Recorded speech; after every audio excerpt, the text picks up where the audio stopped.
Ya, kehujanan nggak tadi di sini? Enggak. Iya. Hujan barokah. Masya Allah. Maaf ya yang kehujanannya. Betul apa ya? Nggih. Masya Allah. Baik, izin dibuka dulu dengan doa. A'udzubillahi minasyaitonirrajim. Bismillahirrahmanirrahim. Rabbi shrah li sadri wa yassir li amri wahlul 'uqdatam min lisani yafqahu qawli. Rabbana zidna ilman warzuqna fahman bi rahmatika ya arhamar rahimin. Subhanaka la ilma lana illa ma 'allamtana innaka antal alimul hakim. Allahumma inna nas'aluka ilman nafi'an wa rizqan thayyiban wa 'amalan mutaqabbalan. Amin ya rabbal alamin. Amin. Bismillahirrahmanirrahim. Assalamualaikum warahmatullahi wabarakatuh. Waalaikumsalam warahmatullahi wabarakatuh. Alhamdulillahirabbil alamin. Alhamdulillahilladzi anzala sakinata fi qulubil mu'minin liyazdadu imanan ma'a imanihim. Segala puja yang kepada Allah atas nikmat dan karunia-Nya. Alhamdulillah bisa ngaji bareng lagi di Hong Kong sama para pejuang yang dirahmati Allah. Mudah-mudahan kita tidak hanya dikumpulkan di majelis ini, tapi kelak juga dikumpulkan di surganya Allah. Amin. Pengen ke surga semua? Siap ke surganya sekarang?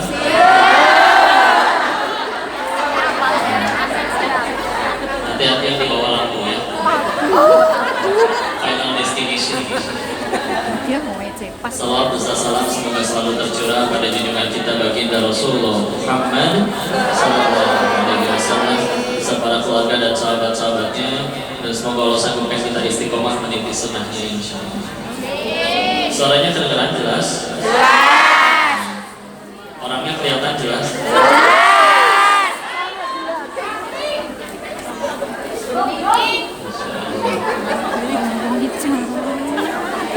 Semangat sekali begitu. Baik, silakan. Judulnya apa? Kita baca tidak? Keistimewaan wanita di dalam Islam. Tapi yang nyampein ini bukan wanita, laki-laki. Ya, tempat-tempat gitu. Tenda masih tadi si kembar masih rewel. Jadi mau disusuin dulu, disiapin, nanti nyusul ke sini ya. Si kembar. Baik, istilah keistimewaan wanita di dalam Al-Quran. Kita mesti untuk tahu itu, kita mesti tahu dulu sebelum Islam datang, sebelum Nabi Muhammad SAW dapat wahyu. Emang dulu perempuan itu kayak gimana kondisinya? Ya. Kita tahu ya, dulu ada perbudakan. Dulu kalau zaman bayi perempuan lahir itu dikubur hidup-hidup, bahkan di surat ke-81 ya, surat At-Takwir ayat 9-nya bi ayyidam min qutilat, atas dosa apa kami ini dibunuh. Tafsirnya waktu dijelaskan oleh Buya Hamka dalam kitab tafsir Al-Azaniyah mengutip pendapat sahabat Nabi Ibnu Abbas. Jadi dulu itu kalau ada istri ngelahirin disuruhnya di kebun depan rumah. Jadi kalau keluarnya bayi perempuan udah sedia tanah yang udah digali, jadi langsung nyemplung masuk ke situ, terus dikubur hidup-hidup. Jadi nanti anak kecil itu akan bertanya di hadapan Allah, bi ayyidam bil qutilat, dosa apa kami ini dibunuh. Dulu dianggap benda, bisa ditukar dengan temannya. Kamu punya ini enggak? Mama perempuan, ya seperti itu. Dan apalagi karena ini belum turun syariat, jadi belum menutup aurat, masih ragu-ragu ya. Ada apa lagi? Dan dulu nikah itu bisa nggak dibatas. Jadi kalau di sini ada yang komplain terkait kenapa ya di Islam boleh menikahi 4, tapi di zaman itu ada sahabat Nabi di hadis riwayat Imam At-Tirmidzi, ketika masuk Islam beliau kondisinya istrinya 10. Jadi sama Nabi disuruh ceraikan, ya, disuruh ceraikan. Nah, bahkan kalau kita pengen bahas terkait itu, nabi-nabi terdahulu memang Nabi Sulaiman ya, puluhan istri, dan justru hanya Al-Quran satu-satunya kitab suci yang menyuruh untuk menikahi satu saja. Ulangi ya, hanya Al-Quran satu-satunya kitab suci yang menyuruh untuk menikahi satu saja. Yuk kita lihat ke ayatnya ya. Di surat 4 An-Nisa ayat ketiga, nikahilah 2, 3 atau 4, koma, jangan dipotong sampai di situ. Tapi jika engkau tidak sanggup untuk berlaku adil, maka sejiwai. Ya, ini ayat yang mungkin suka dimanfaatkan oleh bilangnya sunnah. Padahal sunnah Nabi yang lain banyak, sholat tahajud, sholat duha, ini sholat aja pelan betul, tapi mereka mau nambah terus. Tenang, saya nggak bahas suami ibu ya. Insya Allah suami ibu soleh semua ya. Amin. Sekarang coba lihat di surat yang sama, surat An-Nisa, tapi ayat 129 ya, yang ada handphone satu lagi, yang ini lagi dipakai ngerekam. Iya. Kan kalau dia Quran di handphone bisa ya. Nah, belum di download Al-Qurannya ya. Iya, ketahuan. 129. Tadi yang ayat yang ketiga kan dikatakan 2, 3, 4. Jika tidak sanggup berlaku adil maka satu saja. Betul? Sekarang lihat ayat 129. Ketemu? Ketemu? Sambut? Baca ya. Nih, saya juga sambil buka ulang. Nah, ini ayat yang tadi suka dipakai untuk jadi alasan nikahnya nambah, tapi dia lupa bahwa ada ayat 129 ini. Tadi ingat ya, tadi nikahilah 2, 3 atau 4, koma, jika tidak sanggup berlaku adil maka satu saja. 129 ini berkata apa? Allah berfirman yang artinya, dan kamu tidak akan dapat berlaku adil di antara istri-istrimu walaupun kamu sangat ingin berbuat demikian. Ya. Tadi syaratnya kalau pengen nambah apa? Harus adil.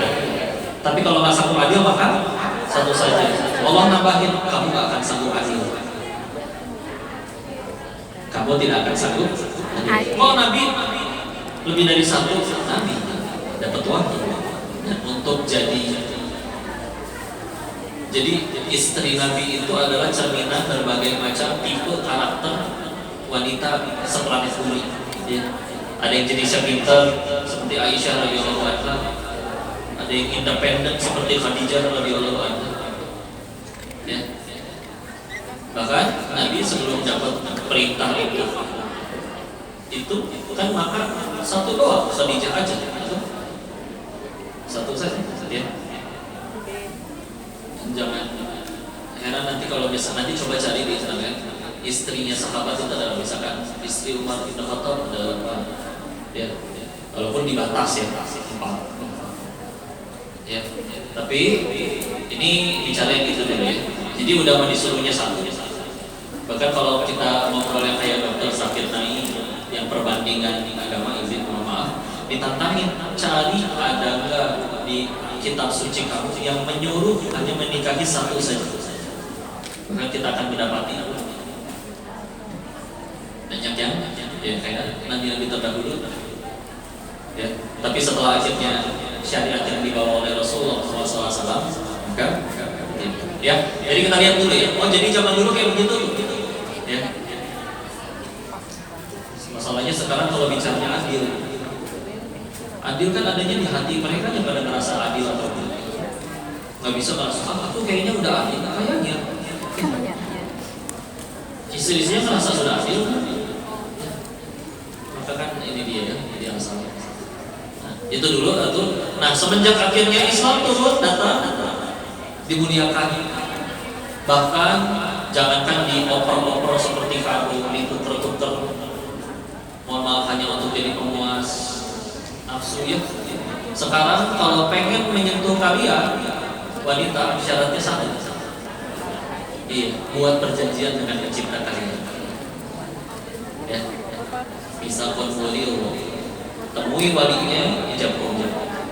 Ya. Dan nggak cuma nyampe situ.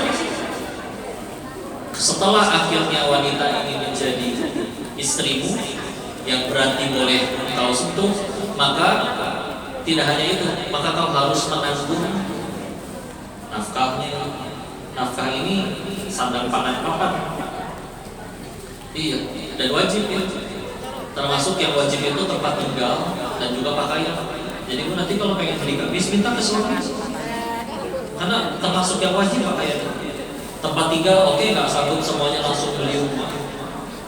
Ya, tapi kan bisa ya kos barang dulu. Kita nanti sama-sama. Ya. Karena termasuk salah satu yang wajib dipenuhi adalah tempat tinggal. Ya. Gimana kalau saya masih gabung sama mertua, misalkan ada yang seperti itu? Ya kesabarannya luar biasa sih. Tapi memang di dalam satu rumah itu nggak boleh ada dua anak. Yes. Betul? Ya. Kalaupun dia terpaksa karena kondisi masih harus dengan orang tua, masih ada mertua, ibunya suami, maka harus punya satu ruangan di mana dia tuh benar-benar jadi teritorinya dia. Di situ dia bisa buka hijab kalau mau, bisa buka hijab, bisa bebas. Ya kamarnya pasti. Jadi kalau misalkan benar-benar tidak ada ruangan di mana dia bisa bebas, jadi tidurnya pun masih ngumpul semua di ruang tengah gelar karpet, nah itu tidak boleh. Dan berhak bagi istri untuk meminta itu ke suami, berikan saya tempat tinggal, karena itu hak yang diwajibkan Allah kepada anda. Ya di luar sana memang ada si suami-suami yang mohon maaf ada yang mau kondo, dan lain-lain. Banyak. Mudah-mudahan kalian tidak bertemu pria yang tidak baik. Baik lanjut ya.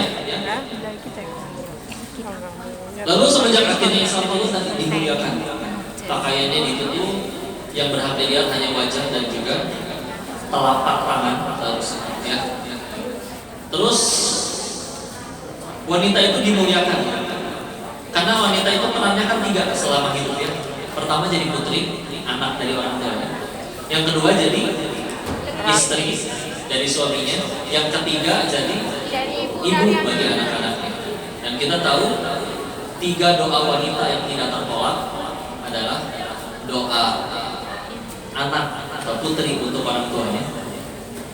Yang kedua doa istri untuk suaminya. Yang terakhir doa ibu untuk anaknya.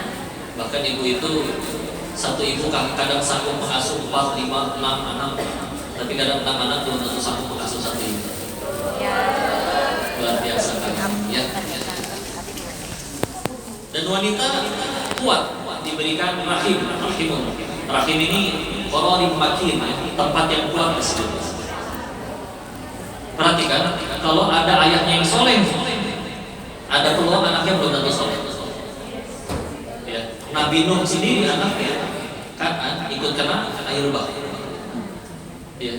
Tapi kalau di dalam Al-Quran contoh, kalau sudah ibunya yang solihah, perhatikan, istrinya Imran, surat ketiga Ali Imran. Nama istrinya Imran adalah Hana. Ya. Hana ini solihah, maka dia punya anak lagi, Maryamnya solihah ya. Bahkan disebut oleh Nabi sebagai salah satu wanita terbaik yang pernah Allah ciptakan.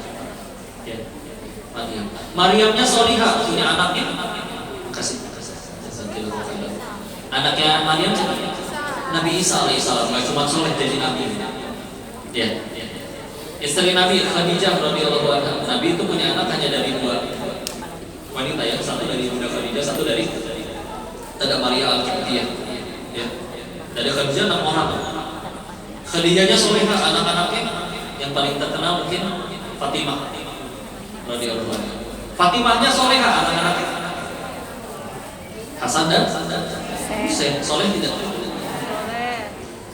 Jadi meskipun kok pengajian dimanapun ya, kok kebanyakan ibu-ibu ya wanita, bismillah kalau mereka sudah jadi solehah semua, generasi ini akan jadi baik insyaallah. Amin. Jadi ada peran luar biasa. Bahkan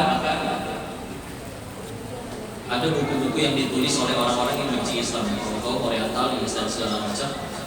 Mereka punya pergerakan cara untuk menghancurkan generasi Islam. Target mereka adalah rusak wanitanya. Rusak wanitanya dengan cara apapun. Ajakin pacaran, ajakin jauh dari agama, ya. Karena wanita itu dia perlu kepastian, ya. Perlu tempat yang dia aman, merasa terlindungi. Perhatikan bahkan yang diminta oleh Khadijah radhiyallahu anha ketika disebutkan di hadis sahih bahwa malaikat Jibril menyampaikan salamnya Allah untuk Khadijah. Disebutkannya apa? Dia akan diberikan rumah istana di surga yang senyap, tenang, penuh dengan ketenangan. Karena memang wanita itu perlu tempat bernaung. Ya. Bukan perlu suami yang sok pintar selalu nyalahin, selalu ngajarin, tapi sekedar kamu selalu sedia menjadi bahu untuk tempatku berlindung aja cukup. Jadi gak ada laki-lakinya masalahnya. Ya kadang kita kalau memberikan nasihat, ketika kita ada masalah sama pasangan, mereka lagi nggak perluin akal kita. Ya. Kamu salah, harusnya begini secara logika, udah lagi nggak perlu. Cukup sediakan bahu tempat dia menangis, telinga yang siap mendengarkan. Buat dia mengetahui bahwa setidaknya meskipun dunia memusuhiku, setidaknya ada satu laki-laki yang akan selalu menjaga. Udah cukup. Meskipun kadang nggak bisa ngasih solusi, nangis bersama, nggak apa-apa. Yuk kita nangis sama-sama. Ya. Bismillah. Nanti udah tenang, udah merasa terlindungi. Ya. Dan dengan perasaan seperti itu di sini. Daripada misalkan di luar sana, ada yang putih, tinggi, langsing, seperti Ibu ini. Ya. Tapi sok kaya, harga kamu berapa sini saya beli, saya orang kaya, merasa terhormat atau tersakiti? Apa-apaan? Ya. Kau pikir aku bisa dibeli dengan uang? Enggak. Ya. Tapi ketika akhirnya bisa menjadi tempat bernaung seperti tadi, makanya wanita mah kadang ya udah nggak ganteng juga nggak apa-apa. Apa wajib ganteng? Tapi yang penting dia bisa benar-benar jadi tempat aku bernaung. Ya gitu ya, wanita luar biasa. Dan secara fikih kita lagi. Jadi wanita itu diwajibkan oleh Allah selalu ada orang yang menanggung. Lagi, selalu diwajibkan oleh Allah selalu ada orang yang menanggung. Ketika jadi anak perempuan, siapa yang wajib menanggung? Ayah, orang tuanya. Ya, apa aja tuh? Makanan, pendidikan, tempat tinggal, pakaian, itu wajib. Gak dikasih orang tuanya dosa. Sampai kapan? Bukan sampai akhir balik, sampai dia dinikahi oleh orang lain. Kalau laki-laki, dia wajib dinikahi oleh orang tuanya sampai akhir balik. Kok kalau belum akhir balik tapi anak ini masih kuliah dibiayai oleh ayahnya, orang tuanya, gimana? Jadi pahala bagi orang tuanya. Dan karena dia belum bisa nyari nafkah sendiri, berhak dia menerima si anak. Tapi kalau ternyata dia sudah mampu, akhir balik sudah tidak wajib bagi orang tua untuk menafkahi si laki-laki. Kalau perempuan, meskipun dia nanti misalnya nikahnya di usia 30 sampai umur 30 itu masih harus menafkahi oleh orang tua. Oke. Jadi kalau ada justru wanita yang justru menafkahi keluarganya, luar biasa. Luar biasa. Ya. Setelah menikah maka berpindah, yang harus menanggung adalah suami sendiri tapi ya. Setelah jadi ibu, terus anak-anaknya dewasa, anak-anaknya wajib sayang sama ibu. Jadi kapanpun sebagai putri, sebagai suami, istri, mama, dan sebagai ibu, Allah mewajibkan harus ada pria yang menanggung mereka. Ya. Terus kalau misalkan ternyata harus nyari nafkah, capeknya nyari nafkah kalian, aku yakin pahalanya masih lebih besar daripada capeknya nyari nafkah laki. Ya. Gak usah gitu, bahas wudhu aja wudhu. Laki-laki pakai wudhu gampang. Apalagi kalau pakai kaos, ya, tinggal nyalain keran, gulung celana, selesai. Kalian pengen wudhu gimana sih? Pengen masuk tempat wudhu, kalau buka di luar terus kakinya ada yang bukan makro, masuk ke dalam becek. Bela-belain becek, apa-apa, terus kaki ya, terus ya. Di tangan ada handset. Kadang ininya susah, yang pakai karet gampang, tapi ada yang pakai sleting. Kalau terlalu atas nggak bisa turun lagi. Begitu ya. pakai kancing susah gulung. Di kepala, apalagi kerudung segi 4 ya, bukan yang tinggal dari. Pertama gimana? Lepas dulu jarum pentulnya. Sekarang di kamar mandi, bingung taruh di mana. Makanya kadang suka ada di sini. Jarum pentul itu di mana-mana. Kadang ada di sini. Beres, kerudung segi 4, simpan dulu rapi, dalamnya masih ada ciput. Baru wudhu. Beres, pasang lagi kaos kaki, pasang lagi manset, turunin tangannya, pasang lagi ciput, kerudung segi 4, kerudung segi 4 itu seminggu. Karena melipatnya harus pas. Ya, luar biasa ya. Dan istri kayak gitu.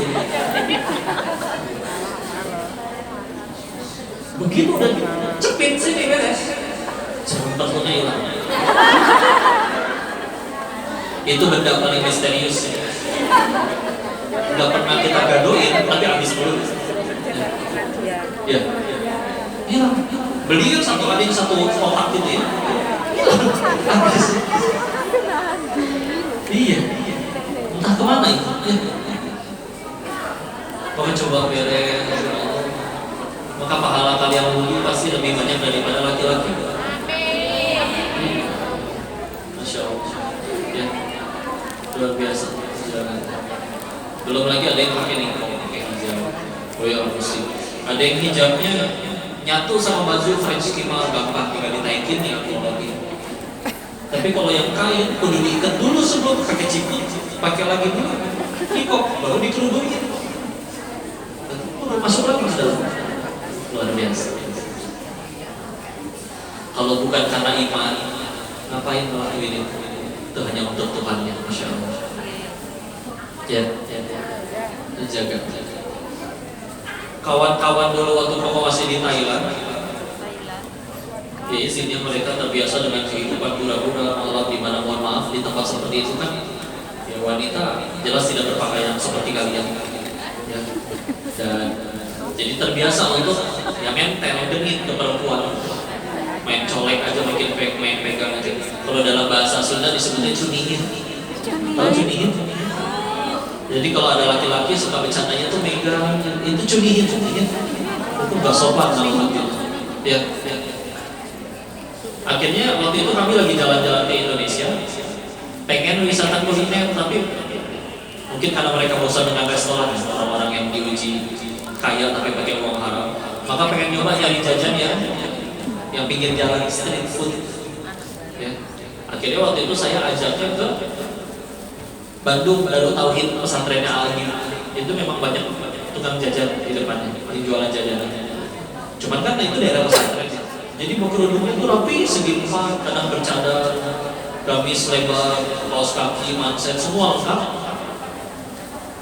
Maka mereka di situ duduk. Biasa ada perempuan genit di sweet-sweetin.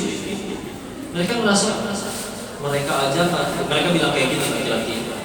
Mereka aja menjaga diri mereka tuh sampai segitunya. Maka aku merasa ya gak pantas aja untuk merusak mereka, jahil untuk genit ke mereka. Mereka sampai ngerasa kayak gitu. Ya. Ketika melihat ada wanita yang benar-benar menjaga dirinya seperti itu. Karena laki-laki itu kadang sistemnya dia kayak kucing galau. Kadang mereka gak lapar, tapi tahu-tahu dikasih ikan asin ya sikat. Karena mereka tuh lagi biasa aja, bahkan lagi mikirin kerjaan. Tahu-tahu jalan keluar ada yang pakaiannya kurang bahan, nengok. Gak dilihat mubazir kata mereka. Karena memang agak jadi lucu ketika dia misalkan tampil di acara televisi, acara rame-rame banyak orang kayak gini, tapi pakai pakaian kurang bahan. Terus merasa ada yang ngeliatin, kalian tidak sopan, aku dilecehkan. Kenapa pakai baju kayak begitu? Ini bisa nih pada pakai baju sopan, apa yang mau dilihat ini? Ada yang cuma matanya doang. Bingung. Mulia, Masya Allah. Begitu wanita ya, dijaga. Maka yuk jangan biarkan diri kalian diganggu, dirusak atau membiarkan ada orang lain merusak.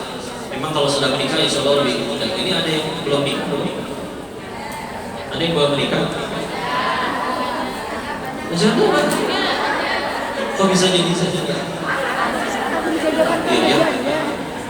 Semoga segera dapat. Ya. Tenang ya, saya nanya kayak gitu bukan pengen nafkahin sebagainya. Maksudnya ya udah yuk, nanti hati-hati ya di luar, karena di luar sana ada 2 spesies. Yang satu buaya hijrah, yang satu lagi playboy syariah. Hati-hati ya.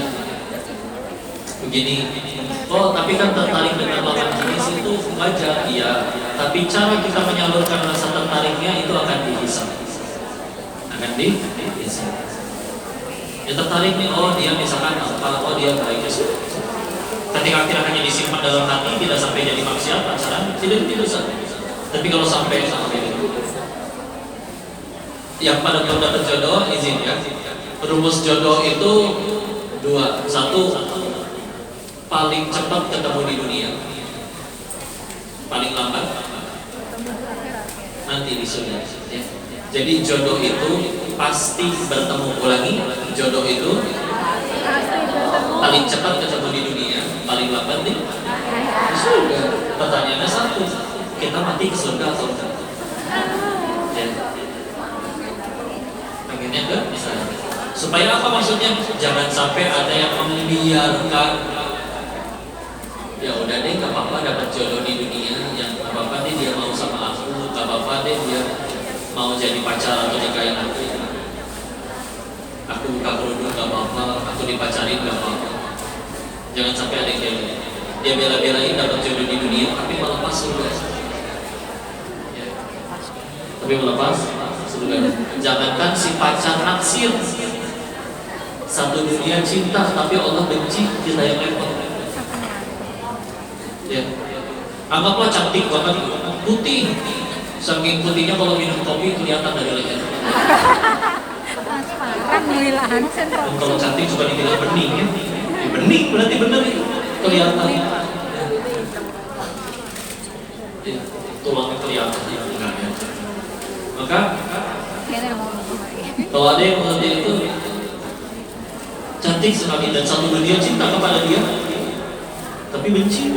Allahnya repot, tetap repot.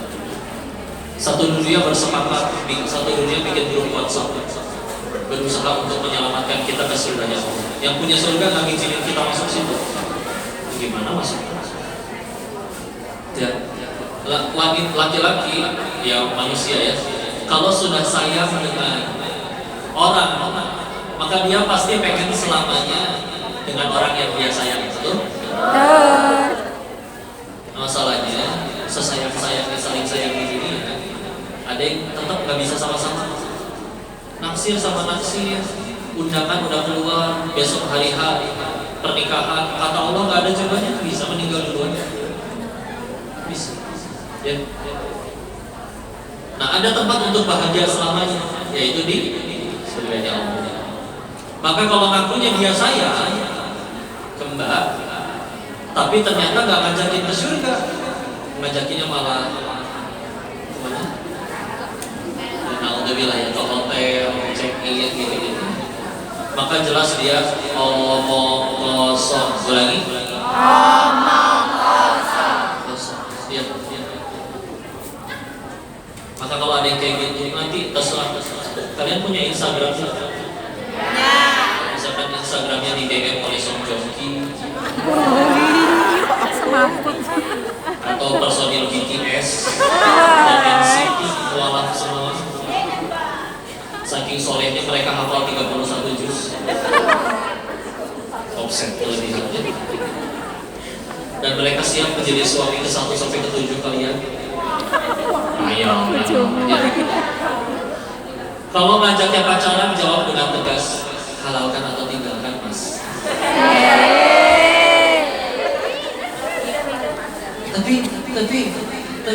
Tapi Mas Joki tresno kalau kowe bisa nggak masuk ya? Maka jawab, kalau berani silakan, ayah saya standby di rumah tiap pada isya. Pulang datang, jangan lupa bawa martabak. Harus modal ya. Kalau ternyata aja nggak berani, didatangi, dihalalkan, berani cuma WA doang. Kalau di sini pakainya apa? WeChat ya. Masih tetap di WA doang. Maka jelas ngomong kosong aja. Yang benar-benar soleh tidak akan menghinakan kalian. Tapi dia suka WA gitu, kita tuh gak pacaran. Dia suka WA gitu, dia bangunin tahajud.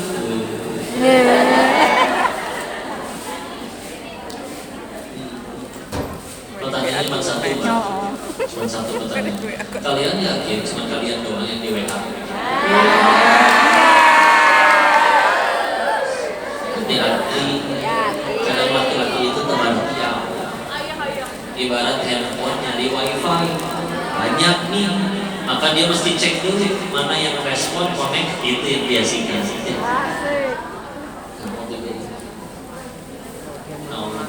Atau kita tuh gak pacaran loh, kita pergi juga selalu ke pengajian, di motor juga aku ganjel pakai tas biar tas tangannya. Nyampe pengajian, ustadznya bicara tentang dilarang pacaran, laki-lakinya WA ke orang tua. Sabar sayang, ini ujian buat kita. Itu namanya playboy syariah. Allah berfirman, Inna kaida syaitani kana dha'ifa. Surat 4 An-Nisa ayat 76. Sesungguhnya tipu daya syaitan itu lemah. Ya, Inna kaida syaitani kana dha'ifa. Sesungguhnya tipu daya syaitan itu lemah. Kapan jadi kuat? Kalau diladeni. Kalau diladeni, dilayani, diikutin. Ya, contoh kesel sama suami, pergi reunian, ketemu mantan, CLBK, cepat lari mau kentut.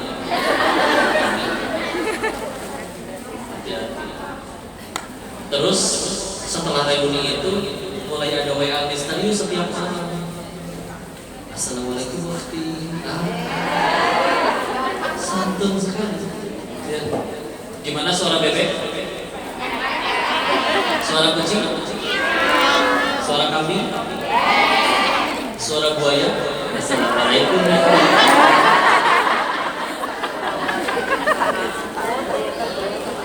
Mereka udah punya template. Kalau dijawab, maka tinggal ingetin aja. Masih ada malam bagi kita untuk bersujud. Canggih.